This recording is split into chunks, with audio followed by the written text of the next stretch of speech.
Azərbaycan Respublikasının Fövqəladə Hallar Nazirliyi üzərinə düşən vəzifələrin icrası, o cümlədən əhalinin və ərazilərin təbii və texnogen xarakterli fövqəladə hallardan qorunması istiqamətində fəaliyyətini davam etdirir. Bu barədə APAya Fövqəladə Hallar Nazirliyinin mətbuat xidmətindən məlumat verilib. Bildirilib ki, Fövqəladə Hallar Nazirliyinin 112 qaynar telefon xəttinə daxil olmuş zənglər əsasında Nazirliyin aidiyyəti qurumları tərəfindən ötən həftə ərzində 221 yanğına çıxış, 26 halda köməksiz vəziyyətdə qalma, 1 avtonəqliyyat qəzası və 3 partlayış faktı üzrə qəza xilas etmə əməliyyatları həyata keçirilib.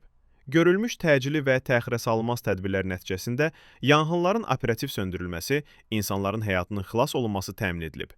Ümumilikdə, Fövqəladə Hallar Nazirliyinin qüvvələri tərəfindən ötən həftə ərzində 11-i azyaşlı olmaqla 35 nəfər xilas edilib, 15 nəfər təxliyə olunub, 22 nəfər xəsarət alıb, 5 nəfərin meyiti təhvil verilib.